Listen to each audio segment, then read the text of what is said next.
culture, art, these are your first sort of understanding of what global narrative setting, what is happening on that front. And it was a very, very interesting perspective for me to gain to see how this narrative was set within the Israel-Hamas, in the Israel-Hamas context. To give you some understanding, I was at Harvard from 2020 to 2022. Thankfully, I was not there when the conflict started, but I was there when Ukraine started. But it was a very good time to be at a university like that. You've seen the Israel-Hamas conflict. There was a lot of news in the US because people within these universities did not condemn Hamas. Everybody is aware of that, yes? They're fairly okay with the Israel-Hamas issue. We know that there's an issue, right? So in 2022, I went to Israel on something called the Israel Trek. And for years, this has happened in universities like this, where about 60 of us are selected to go on treks to different countries. Trek country, not trekking per se, but on an expedition. And particularly, it's either sponsored by the government or agencies within, or student funded, supported by donors, etc. We have an India trek also. They met Rahul Gandhi very recently. So when we went to Israel, the 60 of us who decided to go on this trek were immediately cancelled on the campus. And what followed, because we were cancelled on campus, I kept an eye on how is it possible that USA, which is one of the big supporters of Israel, has a Jewish population that is very vocal, very rich, right? And has a Harvard has had historical donations coming from Jews. How is it that in an institution like that, an Israel trek or participant could be cancelled? And then I realized something. There was a Palestinian society, right? And I'm not saying that there shouldn't be 100%, it's their right to have whatever society as per the laws of the university. There was a Palestinian society. There were particular types of people who were touched base with to be a participant of a society as such. Every Thursday there was something called the Kefka Thursday. So you know that thing that they wear is a sign of solidarity. And there was constant, any Jewish speaker on campus was always questioned, ನಮ್ಮ group discussion ಅಲ್ಲಿ, that campuses are becoming so polarized in many ways. Every single conversation on Israel was scrutinized by the Palestinian society. So when the Israel-Hamas war broke out, or rather the terror attack happened, it all made so much sense to me that there was so much narrative coming from a place like Harvard and the US and universities there, because that narrative was not built in one day. It was built through these Kefka Thursdays. It was built in creating solidarity with every single Jewish speaker that came. It was built very clearly aligning all forces that are anti-Jew on campus. And there was the narrative setting happened in a very systematic, slow manner. Now, I want to tell you another thing from my experience in visiting Israel. Because, as Harsha said, until you go on the ground, narratives can be so many, but until you go on ground, you can't see it for yourself and make up your mind. A lot of what Israel is trying to do is also defend something which is so complicated. Complicated why? The right to land is a complicated issue. Who came first, who didn't, all of that. They have, whether or not you believe it or not, they have certain claim to their land. But it's also very difficult to defend something such as settlers going and, Palestinians requiring ID cards, not having the same rights. I support, in my belief system, I do support the Jewish right to their ancestral land. But even for me, sitting in that bus in Israel on a trip funded by the Israeli government, watching these laborers go through a line to enter and exit, watching big walls and fences, etc. There was that, as she rightly said, that emotional touch to things existed. There are certain things that become indefensible, and when narrative is built on that, it's tough. If Israel's view right now has gone from, and this is a point of contention within the country, Netanyahu's view was we will very quietly settle people in Palestinian land, and then we'll figure it out. Now they've gone all guns blazing. When they were trying to do this quiet sort of settler colonization part, that was not the truth. Now why is it that I say that, right? Because I want to talk to you about another global topic. There was a person in my friend group who would start every conversation on India with the topic or with the starting sentence of, this is how he set the narrative. Repetition is one of the most crucial ways to set narrative. The Hindu nationalist fascist government in India. Every single time he spoke about government in India, the Hindu nationalist fascist government in India. That's how he started. And I was like, there was so much of that I can do with argument, right? But there was a truth I know that I could share with my friends if I were to bring them into context and into certain spaces in India where that would be proven otherwise. Getting somebody who is I've asked this question multiple times. Have you met somebody from the RSS ever? Have you had a conversation with them? Have you met somebody from the BJP? And they said, no, first time. I'm like, yeah, you're meeting me. I'm sitting and talking to you. How am I? Tell me, please tell me. How am I fascist? So, there is narrative being built on the indefensible will always stand on weak ground. Narrative being built on truth. The CA, NRC protest that we talked about, right? There is a camp somewhere. Where is this camp? Does anybody know where this camp is? So that adherence to truth, I think is a indefensible or rather absolute necessity when you are forming narratives. Harsha has spoken about the very important role played by knowledge and information, right? Now, if I had not gone to Israel, I probably would not have understood that, there are certain loopholes within Israel's narrative.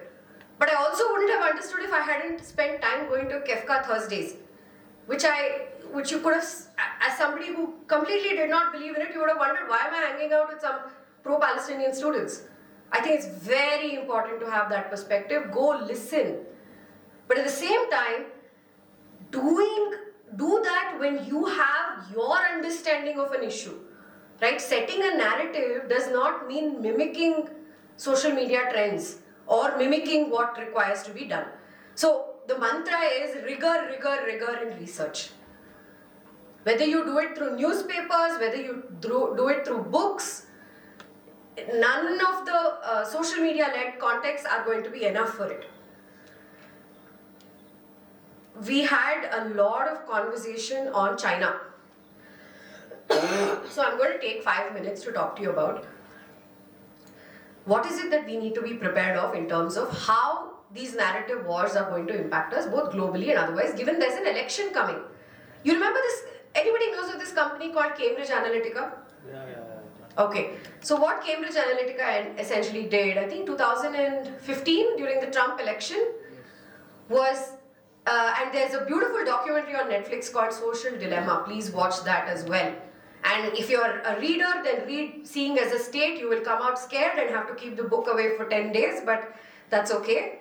So every minute set, why are narratives so powerful in this technology-centric era? We had this conversation yesterday with Arvind, but the very fact that whether we like X or Y page, whether we scroll for 2 seconds on one reel or not, whether we're looking at, whether we're using an iPhone and Android, that's become basic, or every aspect of of our behavior that is measurable is measured. Right? It's not measured so that people can sit on mountains of data and do something chill with it.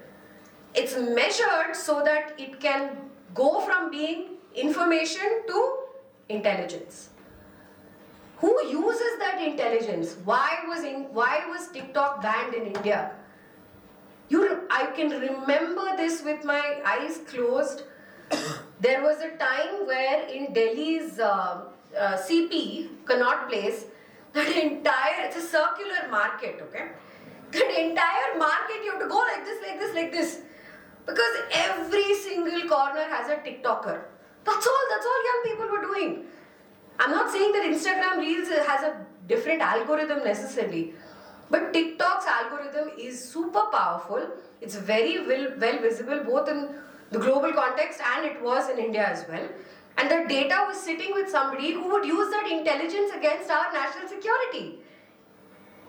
And that narrative that kind of pushes, what enables the narrative in this era is much stronger than what it did during the Cold War.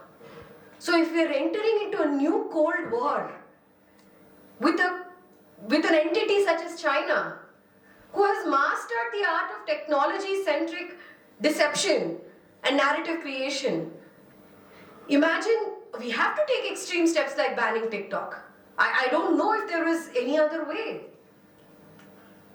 So, how do you kind of, I think Harsha put it so eloquently that we have shut our eyes to things like this and it has dumbed down our mind. It's very easy for all of us to say these things here and go back to that doom scrolling, that's what it's called. You scroll till doomsday.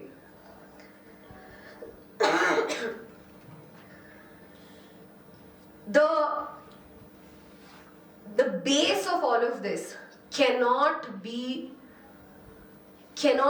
superficial knowledge. It just cannot.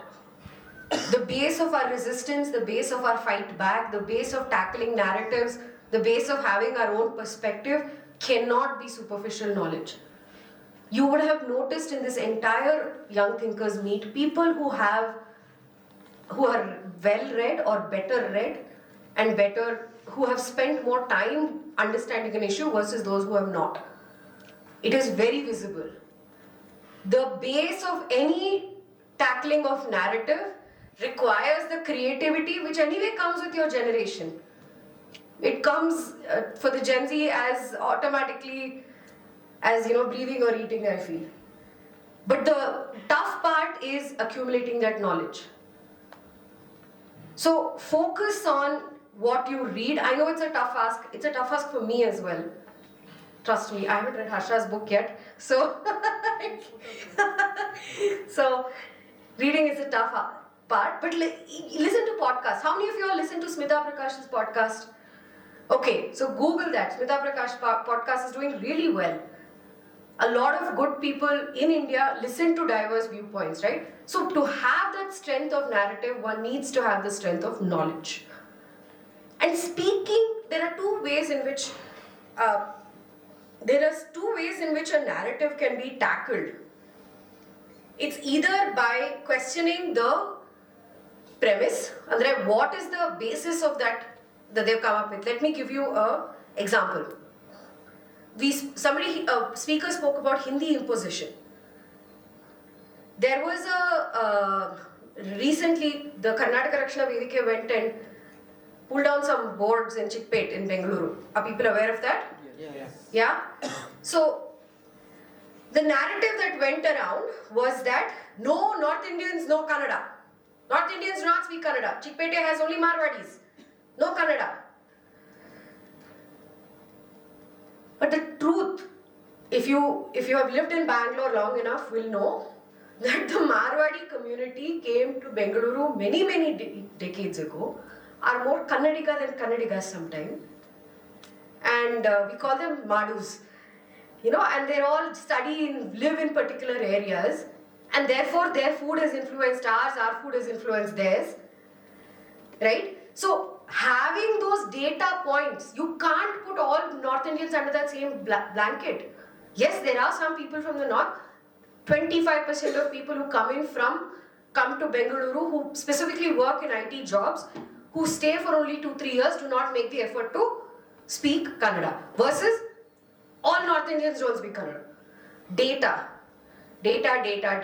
When you read a book, when you read something, when you listen to a point, when you listen to a data point, note it down, memorize it 5 times. If our school education of mathematics has taught us some rote learning, let it be useful for this. Write it down, think about it, and make sure you remember those numbers. So narratives, debunking narratives based on data has more power than any other sort of visual narratives, yes, has a scale that is unbelievable, but I think for the tougher ones, you need to go after data. So these are the kind of strategies that I would recommend.